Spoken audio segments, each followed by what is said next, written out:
Michael Siani, Louis Saha, Ronny Turiaf, Bakary Sagna, on les connaît comme de grands sportifs français, mais on les attendait moins sur un nouveau registre, producteur de cinéma. C'est une première. Pour financer son film, un réalisateur français a convaincu ses basketteurs, footballeurs, handballeurs de lui donner un coup de pouce. Tous ont été séduits par son projet un peu déjanté.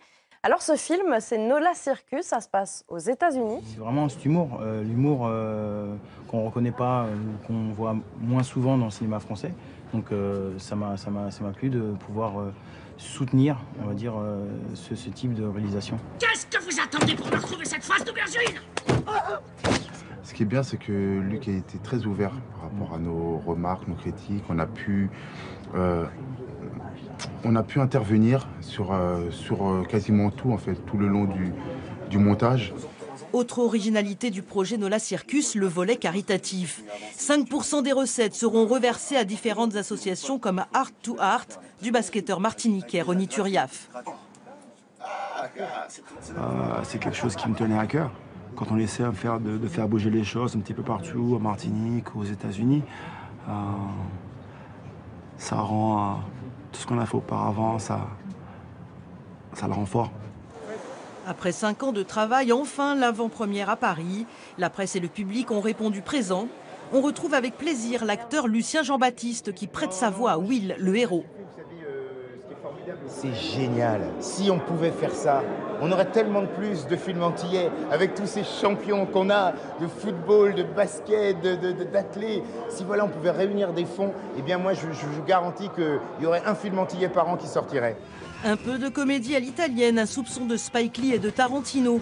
Nola Circus est un film audacieux et décoiffant qui tient toutes ses promesses.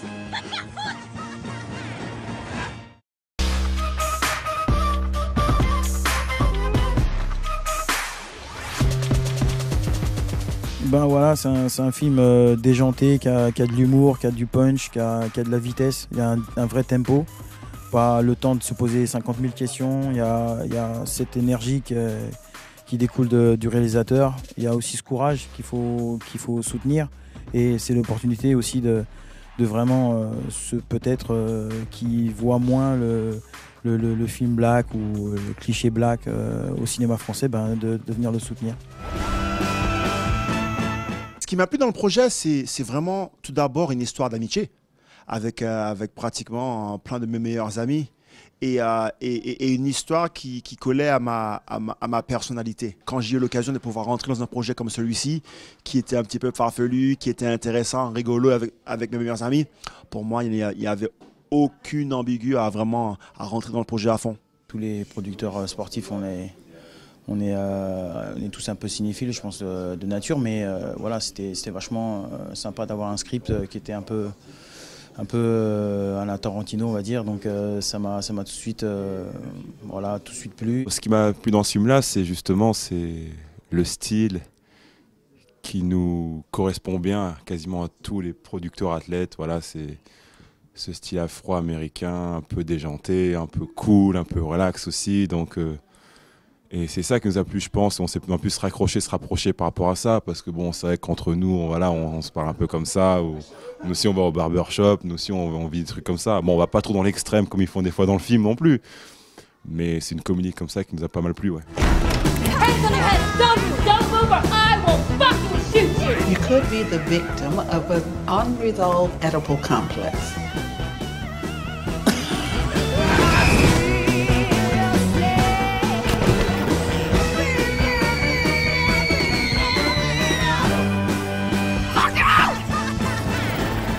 De Nola.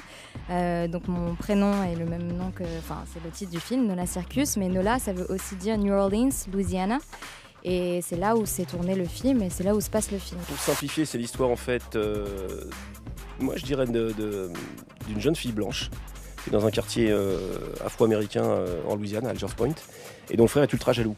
Voilà. Et il se trouve qu'elle vit une histoire d'amour avec un barbershop, un coiffeur.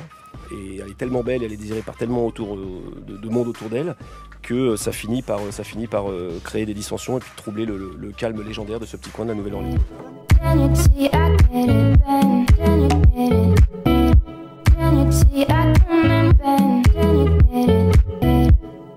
see I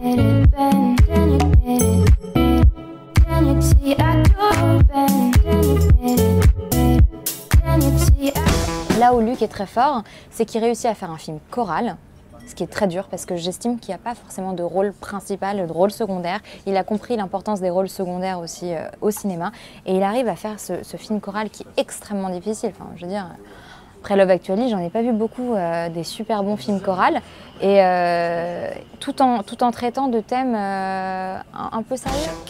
J'ai eu envie d'investir dans ce projet pour plusieurs raisons. Le côté caritatif, le côté bande de potes. Ça m'a pris 2 jours. Lire le script, adhérer parce qu'il y avait d'autres sportifs. Que ce soit du rugby, du foot ou du basket. Je suis là, ouais. Bon, je suis pas le plus black, mais bon, ce qui est intéressant, c'est vraiment, voilà, c'est une équipe. Et ce n'est pas tout. Une comédie black réalisée par un blanc, Lucien Jean-Baptiste en doublage voix, un couple mixte des mafieux losers, le Ku Klux Klan, une dealeuse susceptible, des obsessions sexuelles, bref, un joyeux bordel. Et tout ce mélange-là, tout ce petit cirque, en fait, même au niveau de la production, qui se ressent. C'est ça qui fait qu'on ressent dans le film, je pense, cette liberté de ton. Il y a aussi la Nouvelle-Orléans, c'est un peu nos cousins éloignés, avec leur côté créole. Cette nonchalance, ce côté caraïbe en termes vestimentaires, les coupes de cheveux. Il a su aller chercher des points forts dans cette culture. C'est ça qui est intéressant, c'est pas tant la couleur. Hein, vous voyez ce que je veux dire? Bon, ça va.